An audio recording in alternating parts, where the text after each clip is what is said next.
अस्सलाम very good evening to all of you. आप देख रहे हैं पसे पर्दा और मैं हूं नादिया नकी। पाकिस्तान तहरीक इंसाफ ने हुकूमत में आने से पहले 50 लाख घर का वादा किया। पिछले साल आपको याद होगा नया पाकिस्तान हाउसिंग अथॉरिटी का बाकायदा वजीर आजम पाकिस्तान ने इफ्तिताह भी किया था। कुछ फॉर्म्स थे जो कि नादरा पर अवेलेबल थे, जिसमें एक तरह से डेटा कलेक्ट किया जा रहा था कि वो कौन लोग हैं जो नया पाकिस्तान हाउसिंग स्कीम के तहत घर लेना चाहते हैं और उसमें कितने कमरे होने चाहिए और कितनी किस्त जो है वो अफोर्ड कर सकते हैं। अब इस हवाले से काम बड़ी तेज़ी से जारी है। आज आपने देखा कि वज़ीर इत्तलात शिबली फराज साहब ने एक प्रेस कॉन्फ्रेंस की और बताया कि वज़ीर आज़म पाकिस्तान ने आज बड़े इंपॉर्टेंट बिल्डर्स और इन्वेस्टर्स के साथ जो है वो एक मीटिंग की और ये तय हुआ है कि 400 अरब रुपए के वर्थ जो है वो कंस्ट्रक्शन सेक्टर के अंदर प्रोजेक्ट्स का आगाज़ होने जा रहा है। और ये इसलिए किया जा रहा है कि जो गरीब तबका है, जो मुतवस्सित तबका है या वो लोग जो अपनी सारी ज़िंदगी घर नहीं बना सकते, अब इस स्कीम के तहत आराम से घर बना सकेंगे। शिबली फराज साहब ने यह भी कहा कि हम एक साथ के लिए भी काम किया जा रहा है, ऐसे इंस्टीट्यूशनलाइज किया जाएगा कि लोग इसको अफोर्डेबल कर सकें, यानी कि जो महीने की जो किस्त होती है वो भी दे सकें। इस हवाले से आज हम जो मीटिंग हुई है उस पर हम बात करेंगे। आपको ये भी याद होगा कि वज़ीर आज़म पाकिस्तान हमेशा से ये कहते आए हैं कि कंस्ट्रक्शन इंडस्ट्री, इवन लॉकडाउन के हवाले से जब उन्होंने कहा कोरोना वायरस का आगाज़ हुआ कि हम सबसे पहले कंस्ट्रक्शन इंडस्ट्री को खोलना चाहेंगे और उससे रिलेटेड जो एलाइड इंडस्ट्री हैं जिसका वो जिक्र करते हैं कि 40 के करीब एलाइड इंडस्ट्री होती हैं, जब ये सब काम करना शुरू करेंगी तो पाकिस्तान में बहुत बड़ा बूम कंस्ट्रक्शन इंडस्ट्री में आएगा, लोगों में रोज़गार आएगा और इससे मईशत को भी बहुत फ़ायदा होगा। शिबली फराज साहब ने आज ये भी कहा कि ये भी कोशिश की जा रही है, आज ये सजेशन भी अंडर डिस्कशन था कि ओवरसीज़ पाकिस्तानीज़ भी अपने लिए घर का ख्वाब जो है वो मुकम्मल कर सकें और उनके लिए इंटरनेशनल रोड शोज़ किए जाएं। ये वो तमाम बातें हैं जो शिबली फराज साहब ने आज की प्रेस कॉन्फ्रेंस के ज़रिए। अब सवाल ये पैदा होता है कि क्या वाकई ये कंस्ट्रक्शन इंडस्ट्री का बूम जो है वो पाकिस्तान तहरीक इंसाफ की हुकूमत के लिए एक गेम चेंजर भी साबित हो सकता है, क्योंकि अब तक काफ़ी कड़ी तनकीद का निशाना बनाया जा रहा है कि बहुत सारे वादे करके तो आए थे, उनमें से एक भी अब तक पूरा नहीं हो सका। साथ ही हम ये भी डिस्कस करेंगे कि नया पाकिस्तान हाउसिंग स्कीम के तहत लो इनकम ग्रुप्स के लिए जिस किस्म की अफोर्डेबल हाउसिंग की बात की जा रही है, ये कहीं ख्वाब तो नहीं होगा, क्या वाकई ऐसा होगा? क्योंकि एक विंडो की बात की गई शिबली फराज साहब की जानिब से कि कोरोना के बायस हम ये देख रहे हैं, उन्होंने कहा फैटफ के मामलात हैं वो भी अभी होल्ड पर हैं और दिसंबर 31 तक हमारे पास ये विंडो है कि हम मैक्सिमम तरीके से इसको यूटिलाइज कर सकें। एक रियल एस्टेट की सेक्टर के लिए एक तरह से एमनेस्टी ही कहेंगे, उस पर भी बड़ी बात की गई कि जो कोई भी इस कंस्ट्रक्शन के हवाले से आना चाहता है, इस कंस्ट्रक्शन में उसके पास पैसा है और वो समझता है कि इसमें इन्वेस्ट करना चाहता है, those people will also be free to do so. आज इसी सब पर बात करेंगे कि इस सब के गाब में कहीं बहुत सारा काला पैसा भी सफ़ेद तो नहीं होने जा रहा। ये वो सारी बातें हैं, but on the entirely generally अगर हम बात करें तो हाउसिंग इस पाकिस्तान का मसला रहा है और अगर ये होता है, सही तौर पर होता है, तो इससे कितना फ़ायदा पहुंच सकता है एक आम पाकिस्तानी को। अपने मोहतरम मेहमानों का तारुफ कराते चलूँ। साबिक चेयरमैन आबाद मोहम्मद हसन बख्शी साहब हमारे साथ हैं। आज ये भी प्राइम मिनिस्टर की मीटिंग का हिस्सा थे। बेहद शुक्रिया फॉर जॉइनिंग अस। और हमारे साथ इस्लामाबाद में ज्वाइन किया है हमारे सीनियर तज्ज़िया निगार हैं जैगम खान साहब। Thank you so much. एक साल पहले जैगम एक नया पाकिस्तान हाउसिंग अथॉरिटी का जब इफ्तिताह हुआ था तो हसन बख्शी साहब भी मेरे साथ पसे पर्दा में थे। उस वक्त नजीब हारून साहब भी थे क्योंकि he was kind of heading the task force on this, और दीर और भी थे। अब आहिस्ता आहिस्ता वो छटते चले गए, लेकिन आज जिस किस्म की मीटिंग हुई है इन्वेस्टर्स कंस्ट्रक्टर्स के साथ और फिर हमने देखा कि एक प्रेस कॉन्फ्रेंस भी हुई, आप समझते हैं कि वाकई कंस्ट्रक्शन इंडस्ट्री में boom is in the ऑफिंग and it will happen and can be a game changer for domestic economy also and overall for Pakistan? मेरे ख्याल है कंस्ट्रक्शन इंडस्ट्री पर तो हमें बख्शी साहब अभी बताएंगे कि क्या उसमें बूम आ सकता है या नहीं आ सकता। जहाँ तक हाउसिंग की बात है, मैं उस पर ज़्यादा कुछ अपनी राय दे सकता हूँ कि पाकिस्तान में कोई 85 लाख घरों की कमी है और 50 लाख घरों का वादा था। जी। ये बहुत बड़ा वादा था। अगर आप 50 लाख घरों को देखें तो तकरीबन ये कोई 3 करोड़ लोगों को अकोमोडेट कर सकते हैं। यानी पाकिस्तान की 15% आबादी को शेल्टर प्रोवाइड करने का वादा था।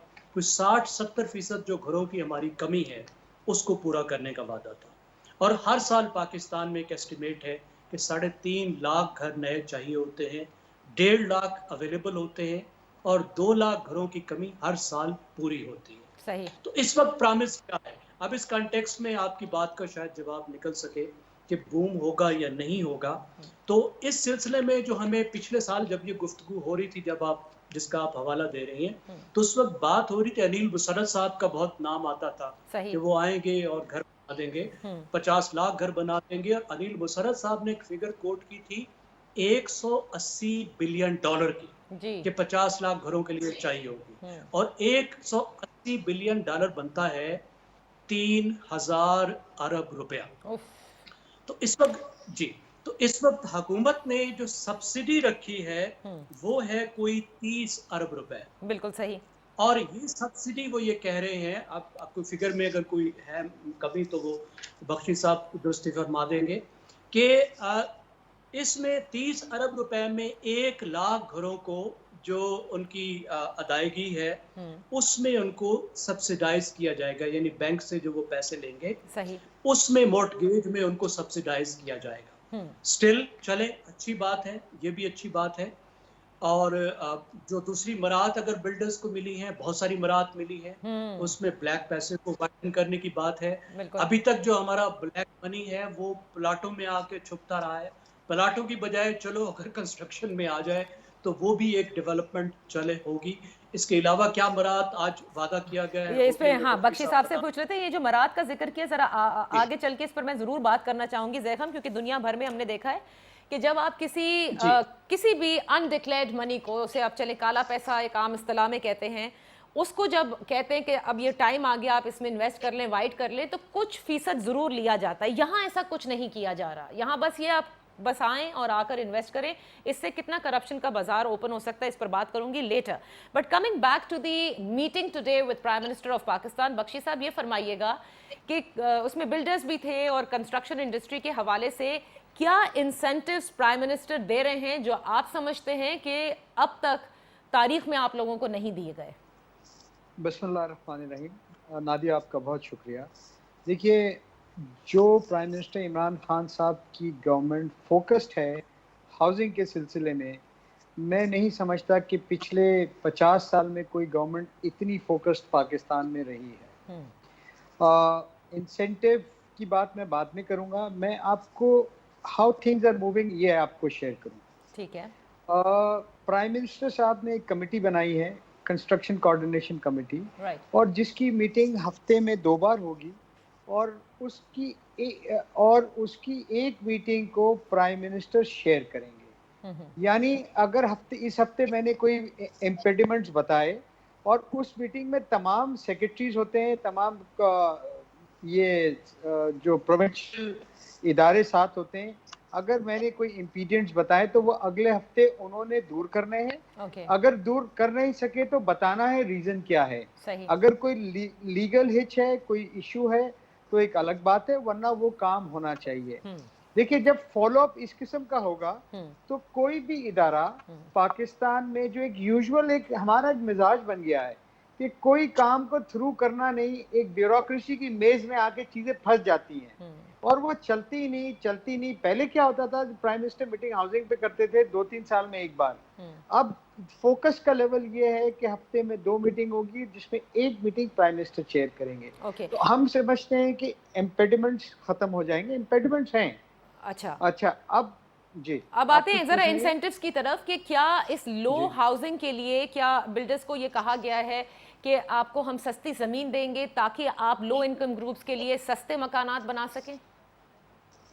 देखिए, एक तो पहले जो इंसेंटिव्स की बात हो रही है, ये जो इंसेंटिव्स गवर्नमेंट ने दिए हैं, ये इंसेंटिव्स सिर्फ बिल्डर डेवलपर को नहीं है। ये नादिया, आप भी अगर अपना एक मकान बनाएंगी तो ये इंसेंटिव आपको भी हासिल है, जैगम साहब भी बनाएंगे उनको भी हासिल है।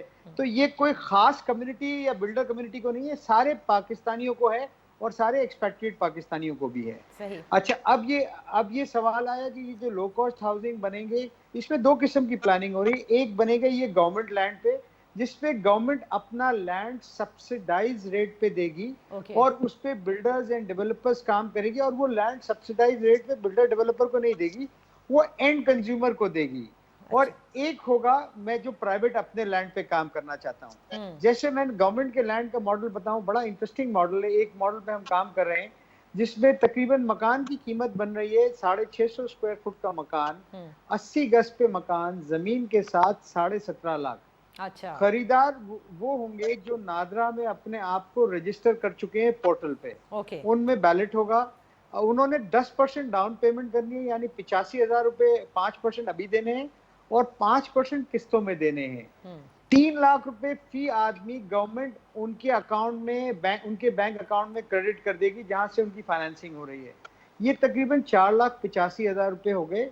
अब रह गए 12,30,000 रुपए। ठीक है 12,30,000 रुपए उसने रहते हुए किस्तों में अदा करना है, जिसकी किस्त 6 से 8,000 रुपए बनेगी। ये 20 साल की किस्तें होंगी। अच्छा सही तो मुझे ये बताइए, कहीं ये पाकिस्तान में हिस्ट्री जी जी आप कह रहे हैं कि तारीख में ऐसा नहीं हुआ, बेशक नहीं हुआ, लेकिन मैं एक छोटी सी जब ब्रेक ले लूं, ब्रेक से वापस आकर ये जो आपने लो हाउसिंग का कहा कि एक गवर्नमेंट लैंड के ऊपर जिस तरह से 80 गज की कंस्ट्रक्शन के ऊपर 17.5 या 17 लाख के करीब आएगा, उसकी जो डाउन पेमेंट का भी आपने जिक्र किया, ये एक चीज़ है जो मैं चाहूँगी कि जिसके ऊपर मज़ीद तफसील से बात हो सके, क्योंकि बहुत सारे लोग ऐसे हैं कि वो शायद ये भी नहीं अफोर्ड कर सकते।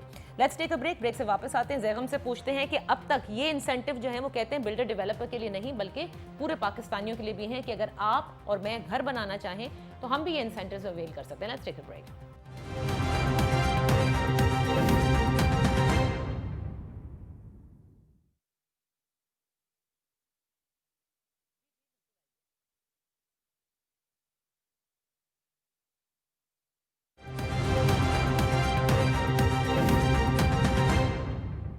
Welcome back. अफोर्डेबल हाउसिंग, ये नया पाकिस्तान का एक्चुअल मोटो है कि सब घर बना सके, आम पाकिस्तानी बना सके। आज इसी दिन में जो मीटिंग हुई और जो शिबली फराज साहब ने प्रेस कॉन्फ्रेंस की, उसी हवाले से हम गुफ्तगू कर रहे हैं मोहम्मद हसन बख्शी साहब से, साबिक चेयरमैन आबाद, जैगम खान साहब से, हमारे सीनियर तज्जिया निगार। जैगम, जो ब्रेक से पहले एक ब्रेक डाउन दिया जस्ट कि गवर्नमेंट लैंड के ऊपर जिस तरह से लो कॉस्ट हाउसिंग बनाई जाएगी और कहा कि 17 साढ़े 17 लाख के अंदर 80 गज का आपको मिल जाएगा, रहते हुए आप पे करेंगे 20 साल की ऊपर मुहित ये एक साथ होंगी। मेरे दो सवाल हैं इससे।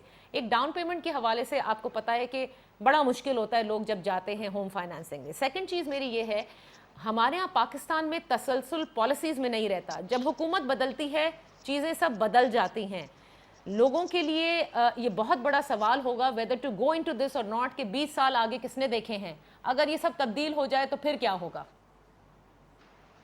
देखिए नादिया, पहली बात तो ये है कि 17 लाख का घर मेरे ख्याल में तो लो कास्ट हाउसिंग में नहीं आता। ओके आप भी गूगल करके देख लीजिए, साउथ एशिया में जितनी लो कास्ट हाउसिंग स्कीम्स हैं, इंडिया में बहुत सी हैं, बांग्लादेश श्रीलंका में भी नज़र आ जाएंगी, तो किसी लिहाज से भी 2 मिलियन का घर जो है लो कास्ट में नहीं आता। और ये लोअर मिडिल क्लास को तो सूट करता है, लेकिन पुअर को सूट नहीं करता। पुअर को 5 लाख से कम का घर, और जो इंक्रीमेंटल हाउसिंग की बात करते हैं जो कराची में भी बनी, और हम जानते हैं इससे पहले भी जो गरीबों की बस्ती, क्या नाम था उसका, तस्नीम साहब ने जो बनाई थी, खुदा की बस्ती की बात उसको अगर खुदा की बस्ती की बात करें तो देखिए वो तो 1 लाख 2 लाख के हिसाब से लोगों को घर दिया जा रहा था ना। तो जो लो कास्ट होता है और पर्टिकुलर इंक्रीमेंटल होती है, वो तो ऐसे होती है कि 10,000 रुपए कमाने वाला, 12,000 रुपए कमाने वाला एक मजदूर जो है उसको भी घर मिल सके। सही। तो बज़ाहिर ये लग रहा है कि जो पुअर है, जो 50% आबादी है, जो बिल्कुल ही जिनकी ज़रूरत भी बहुत ज़्यादा है, और जिनकी गुर्बत की एक बड़ी वजह भी ये है कि उनके पास घर नहीं है, और जिनको इस वजह से एक्सप्लॉइट भी किया जाता है कि उनके पास घर नहीं है, तो उनकी तो ये इस्तादात से बाहर है ये सकीम। लोअर मिडिल क्लास को मिल जाएगी, चले अच्छी बात है। 30,000 कमाने वाला जो है वो तकरीबन 8-10 हज़ार किराए पे लगाता है, अच्छी बात है, उसको भी मिल जाए तो अच्छी बात है। मेरे ख्याल में माकूल है। और हुकूमत की जो सब्सिडी है, वो कहते हैं कि 5 मरले का जो घर है उसका जो बैंक का मार्कअप है वो सब्सिडी के बाद 5% हो जाएगा, और उसके बाद 7% हो जाएगा, जो बहुत माकूल है। चले इस लिहाज से भी सही। लेकिन अब उसके बाद अगली जो कैवियट्स होगी कि इसका पोर्शन क्या है, कि गवर्नमेंट की लैंड पे कितने बनेंगे, सही। प्राइवेट लोग कितने बनाएंगे। फिर अहम बात ये है कि ये कहाँ पे लोकेटेड होंगे। पहले जो अक्सर स्कीमें इस तरह की आती रही हैं, इससे पहले भी हर हुकूमत कुछ ना कुछ लाती रही, ऐसा नहीं है कि किसी हुकूमत ने हाउसिंग पे तवज्जो नहीं दी। हम देख रहे हैं कि अयूब खान के दौर से अब तक हर गवर्नमेंट ने कोई ना कोई स्कीम लॉन्च की है, लेकिन ये तमाम स्कीमें किसी ना किसी वजह से फ्लॉप होती रही हैं। सही। और एक वजह ये थी कि ये तमाम स्कीमें ऐसी जगह पर लोकेटेड थी जहां ये लोगों के रोजगार से, काम की जगह से दूर थी, किसी न किसी वजह से अनप्रोटेक्टेड थी और खाली पड़ी रह गई। तो अब जाहिर है हम तारीफ करेंगे इस बात की, जितनी भी कोशिश की जाए, अगर ये जितनी ज़रूरत है उस हिसाब से कम है, लेकिन devil is in the detail and devil is in the implementation. मुझे एक बात बताएं ना ज़ैगम की, जितनी देखें कराची का अगर मैं जिक्र कर लूं, एंड ये किसी से ढकी छुपी बात नहीं है, सिंध गवर्नमेंट ने एक हॉक्स पे स्कीम लॉन्च की, 80s की बात है, से लेके अब तक वहां पर क्या डेवलपमेंट हुई है। लोग जो हैं वो आज भी अपनी प्लॉट को बेचना भी चाहें तो वहां पर कोई उनको प्राइस नहीं मिलती। इसी तरह आप तहसर के अंदर चले जाएं जहां पर चाइना कटिंग हुई, कब्जे हुए, बहुत कुछ हुआ। तो ये ज़मीन भी अवेलेबल है for construction. I don't know how Bakshi साहब या वेरियस कंस्ट्रक्टर्स या नया पाकिस्तान इन कोऑपरेट, क्योंकि यहाँ पर एक विफाक और सूबे का मामला भी बहुत ज़्यादा है। देखिए इसमें बहुत सी बातें हैं, बिल्कुल विफाक और सूबे की बात, कराची का अपना मसला। मैं ये समझता हूँ कि देखिए आपको पूरी एक अर्बन प्लानिंग के अंदर रखकर इसको देखना होगा, आप सिर्फ हाउसेस को नहीं देख सकते। इस वक्त जो आपका मॉडल है सिटीज का, कि जो डेवलपर्स हैं, और डेवलपर्स ऐसे जिसको हाउसिंग स्कीम्स, और जिसको आप बहुत सारे तो आपको उनको लैंड माफिया कहलाने के हकदार हैं, शहरों से उन्होंने 20-20, 30-30 किलोमीटर दूर तक जमीनें खरीद ली हैं, और उनकी जो हाउसिंग कॉलोनी है एक तरह के लैंड बैंक्स हैं, वहाँ कोई कंस्ट्रक्शन नहीं होती। लोग बैंक में पैसे रखने की बजाय प्लॉट लेके रख लेते हैं। आपको वो स्कीमें नजर आएगी जहाँ 30-30 साल से कोई घर नहीं बने, प्लॉट पड़े और तमाम प्लॉट बिके हुए हैं, और क्योंकि लोगों ने रखे हुए हैं वो इतने महंगे हैं कि आप खरीद कर वहाँ घर भी नहीं बना सकते। अब ये जरा जा भी नहीं सकते। बख्शी साहब से पूछ लेते हैं ना। बख्शी साहब, जो बात ज़ैगम ने कही कि देखिए एक तो आपकी सरकारी लैंड है, दूसरी है कितना फीसद प्राइवेट लैंड के ऊपर बिल्डर्स एंड डेवलपर्स काम करेंगे। देखिए मैं ज़ैगम साहब की 2-3 बातों का जवाब देना चाहता हूँ। एक, ज़ैगम भाई ने ये कहा कि 17 लाख रुपए का मकान एक दरमियाना तबके का आदमी तो शायद ले सकता है, गरीब तबके का आदमी नहीं ले सकता। बिल्कुल। मैंने अपनी उसमें कहा था कि 75,000 रुपए उसको डाउन पेमेंट देना होगा और बाकी 1 साल में 75,000 रुपए देना होगा। नादिया, मेरा जो ड्राइवर रहता है कराची में जी। वो 10,000 रुपए किराया देता है। मेरा माली एक कमरे में रहता है, वो 10,000 रुपए किराया देता है। सही। और मेरी पकाने वाली भी जो रहती है 10,000 किराया देती है। और यहाँ हम बात कर रहे हैं कि उनको ओनरशिप दे देंगे 6 से 7,000 रुपए की किस्तों में। और हमारा ये कल्चर है, ज़ैगम साहब मेरी बात को सेकंड करेंगे, कि अगर हमारा कोई आदमी जो हमारे से अटैच है, चाहे वो हमारा कोई काम करने वाला हो, ऑफिस का प्यून हो, कैमरामैन हो, कोई भी हो, अगर वो कोई मकान लेने जाता है और उसके पास कुछ पैसे कम होते हैं, तो हमारे कल्चर में कि हम 20-25 हज़ार रुपये, 50,000 रुपये, जैसी जिसकी ताकत हो, हम उसको सपोर्ट करते हैं। तो मैं इनकी बात से सर इत्तेफाक नहीं करूंगा कि ये गरीब आदमी नहीं ले सकता। गरीब आदमी आज कच्ची आबादी में भी मकान लेता है ना, तो उसको 10 से 12, 14, 15 लाख रुपए कैश रखने पड़ते हैं, जिसका ना टाइटल होता है, ना कोई प्रॉपर प्लानिंग होती, ना कुछ होता है। इससे भी जो लोवेस्ट तबका है, उसके लिए प्राइम मिनिस्टर पाकिस्तान ने 5 अरब रुपए की सब्सिडी दी है, जिनको अपने मकान बनाने के लिए विदाउट एनी कॉस्ट लोन दिया जा रहा है। अच्छा। किसी को 2 लाख रुपए, किसी को 1.5 लाख रुपए, यानी किसी के पास 1 कमरा है तो उसको 1 कमरा ऐड करना है, किसी के पास 2 कमरे तो उसको एक ऊपर कमरा डालना है, वो लोन दिया जा रहा है। तो देखिए कॉम्प्रिहेंसिव प्लान है। और सेकंड, तीसरी बात जो आपने कही कि प्राइवेट सेक्टर का कितना होगा और गवर्नमेंट सेक्टर का, देखिए इसमें कोई लिमिट नहीं है। इसमें तो क्या पीछे थिंकिंग क्या है कि इस एक्टिविटी को इतना स्पर कर देना कि हर आदमी हाउसिंग की बात करने लगे, हर हाउसिंग आदमी इन्वेस्टमेंट जो उन्होंने बैंकों में पैसे रखे हुए हैं वो पैसे निकाल के एक्टिविटी में डाले। क्यों डाले? देखिए अगर आप एक मकान बनाती है, मैं एक बिल्डिंग बनाता हूँ, तो मेरे पास एक बिल्डिंग बनते हुए 200-400 लोग एम्प्लॉयड होते हैं, डायरेक्ट इनडायरेक्ट। आप एक मकान बनाती हैं तो 5-7 लोग लगते हैं। सही सही। बख्शी साहब, आपकी आवाज़ जो है वो आई थिंक इसी आपका तरह जी। इसी बख्शी साहब, एक चीज़ बताइएगा मुझे। देखिए, ठीक है, लोगों जी। के लिए यकीनन ये इंसेंटिव है जो घर नहीं बना सकते, अब वो कुछ भी करके बिल्कुल बनाएंगे घर, जिनको भी मौका मिलेगा। लेकिन बिल्डर्स, इन्वेस्टर्स, डेवलपर्स के लिए ऐसा क्या इंसेंटिव है जिसको आप ये टर्म करते हैं कि 72 साल की हिस्ट्री में ऐसा नहीं हुआ जो अब होने जा रहा है? ऐसा कौन सा इंसेंटिव दिया देख जा रहा है? देखिए ना, सबसे बड़ा इंटेंसिव वो इंसेंटिव बिल्डर डेवलपर के लिए है कि ये कहते हैं कि 1 महीने में अप्रूवल होगा। हम्म। जो बेवजह एनओसीज हैं, जो एक 72 साल से कल्चर है, एनओसी कल्चर, हम्म। प्राइम मिनिस्टर का विजन ये है कि ये एनओसी कल्चर चेंज करके कंप्लायंस कल्चर रख दें। कंप्लायंस कल्चर क्या है कि एक आप इंजीनियर से जो प्री अप्रूव्ड इंजीनियर है उससे नक्शा बनवाएं, और एक और प्री अप्रूव्ड इंजीनियर उसको वेट करे। वेट करने के बाद अथॉरिटी में वो जमा करवा दिया जाए और बिल्डर काम शुरू कर सके।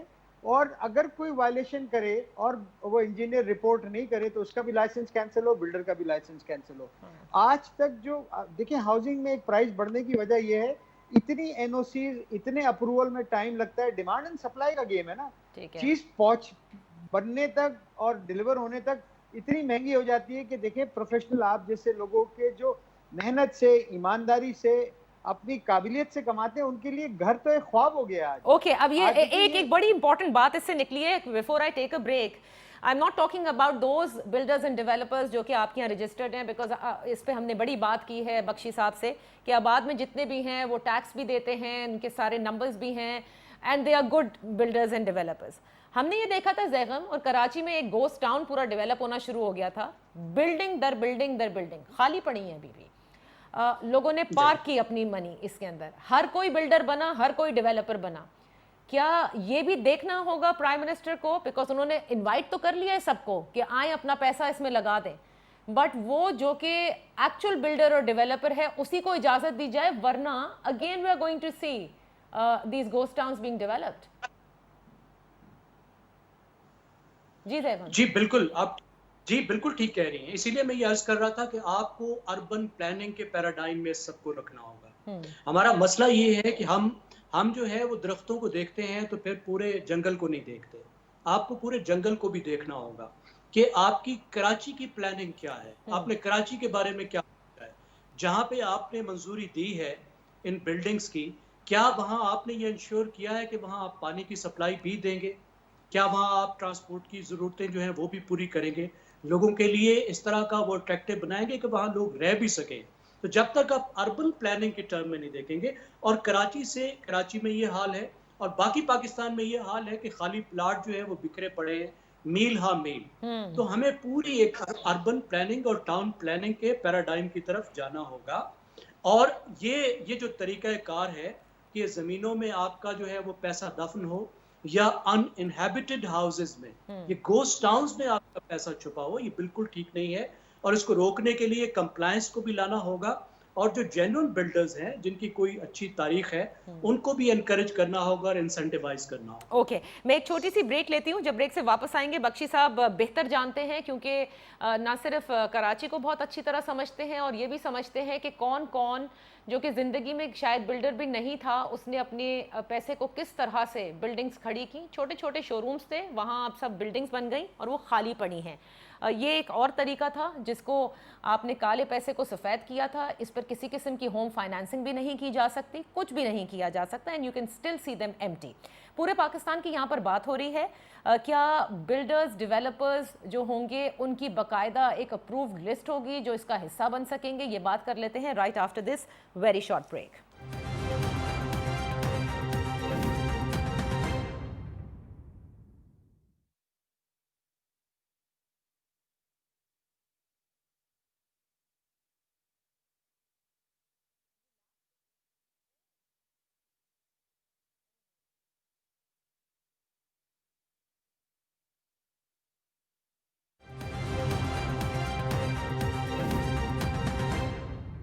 Welcome back. बात हो रही है हाउसिंग इंडस्ट्री के हवाले से कि किस हद तक कंस्ट्रक्शन इंडस्ट्री जो है वो अब उसमें बूम आएगा, क्योंकि नया पाकिस्तान हाउसिंग स्कीम के हवाले से आज भी बड़ी मीटिंग हुई और इसी पर बात कर रहे हैं हम हसन बख्शी साहब से, साबिक चेयरमैन आबाद हैं, और जैगम खान साहब से। जी सबसे पहले ये बताइएगा बख्शी साहब, क्योंकि लास्ट सेगमेंट है, छोटी छोटी चीज़ें हैं जो आपसे पूछनी है। अप्रूव्ड बिल्डर्स एंड डेवलपर्स, क्या यही इसमें हिस्सा ले सकते हैं? Pre qualified builders and developers, okay yes. Okay, so that makes it easy, वरना तो बहुत गड़बड़ हो सकती थी।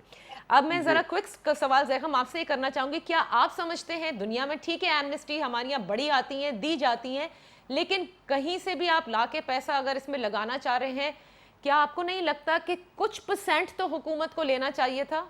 You were hiding this money somewhere. देखिए, पाकिस्तान में तो खुली छुट्टी है। पाकिस्तान में तो काला पैसा किसी ने अगर लाना है, छुपाना है, तो पाकिस्तान से बेहतर जगह तो कोई हो नहीं सकती। तो एहतसाब के नारे को और क्या हुआ आप फिर? नहीं, एहतसाब का नारा भी आप देखिए वहीं पर ही चला गया जहाँ पे पहले इस तरह के नारे थे। एहतसाब का नारा भी कोई नया नारा नहीं है, पिछली हुकूमतें भी एहतसाब के नारे लगाती रही। तो अनफॉर्चुनेटली इकानमी को डॉक्यूमेंट करने की कोई हमें सीरियस एफर्ट तो नज़र नहीं आई। अगर कुछ एफर्ट हुई भी तो वो वेस्टेड इंटरेस्ट के सामने मुकम्मल तौर पर नाकाम होकर चली गई। तो अभी तो जो इंसेंटिव मिल रहा है ब्लैक मनी को वाइटन करने का, ये तो मेरा ख्याल है हिस्टोरिक है, क्योंकि जैसे आपने कहा पहले जब भी इस तरह की स्कीम आई है तो उनको कहा जाता था जिन लोगों के पास ब्लैक मनी होती थी कि वो उसका कुछ परसेंटेज हुकूमत को दें जी लेकिन अभी तो बिल्कुल एक फ्री फॉर ऑल है और वो भी एक ऐसे सेक्टर में जहां पर पैसा छुपाना बहुत ही आसान है। तो मेरे ख्याल में ये तरीकाकार ठीक नहीं है और ये कंस्ट्रक्शन के नाम पर ऐसे लोगों को लाना जो पहले से बिल्डर नहीं है या सिर्फ पैसा को वाइटन करना चाहते हैं, ये कोई अच्छी रिवायत नहीं है। और इससे कोई हमने देखा कि बहुत ज्यादा फर्क भी नहीं पड़ता, कोई बहुत बड़ी रकम आती भी नहीं है, लोग पैसे भी छुपा लेते हैं लेकिन इकोनॉमी पर भी बहुत फर्क नहीं पड़ता। अच्छा, अब जरा जी बख्शी साहब इस पे कमेंट कर दें और जी, ये बताएं कि ऑन ग्राउंड कंस्ट्रक्शन का आगाज कब से होगा, क्योंकि देखिए वादा तो 50 लाख का है, क्या मीटिंग में ये भी डिस्कस होता है कि at least in the coming 3 years हमें 50 लाख नहीं तो 10 लाख तो बना ही लेने हैं? अच्छा, अब ये सुने, जो आपका और इनका जैगम का पॉइंट ऑफ व्यू है, मैं उससे इत्तेफाक नहीं करता। आप कहती हैं कि कुछ पैसे लेने चाहिए थे।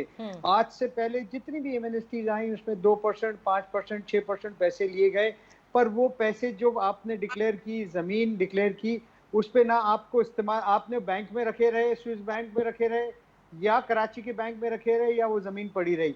ये इंसेंटिव जब ही आप अवेल कर सकेंगे जब आप दिसंबर से पहले उस पर नक्शा पास कराएंगे और प्रोजेक्ट शुरू करेंगे या मकान बनाना शुरू करेंगे। अच्छा, देखिए ये सारा इंसेंटिव वो अटैच है टू विथ इकोनॉमिक एक्टिविटी। अगर आप 1 अरब रुपए डिक्लेयर कर दें, आप उस पर एक्टिविटी नहीं करें, आपको हिसाब देना पड़ेगा। अच्छा, तो ये एक फंडामेंटल शिफ्ट है और मैं समझता हूँ मैं इसको बहुत अप्रिशिएट करता हूँ। ओके। दूसरी बात आपने कुछ आपने एक्सपेक्टेशन है आपको, how much of money are you expecting to come into this industry like those who were not declaring it, और अब कितना पैसा आप एक्सपेक्ट कर रहे हैं कि आएगा? मैं आपको देखिए, नॉन डिक्लेयर की जो डिक्लेरेशन की आप बात कर रही हैं ना, दुबई में मैं फ्लैट लेता हूँ, मुझसे कोई नहीं पूछता मेरी सोर्सेज। मैं लंदन में फ्लैट लेता हूँ, मुझसे कोई नहीं पूछता। सिर्फ पूछा जाता है कि आपका ये पैसा कोई क्रिमिनल उससे तो नहीं आया हुआ है, आपने कहीं कुछ तो नहीं किया हुआ है। तो देखिए हमें हम होलियर देन वो दाव से सीधा बनना चाहते हैं। सारी दुनिया में अगर आप नादिया जाके फ्लैट खरीदने, कल दुबई में आपसे नहीं कोई सोर्स पूछ रहा है, आप लंदन में खरीदें, आप न्यूयॉर्क मैनहट्टन में खरीदें।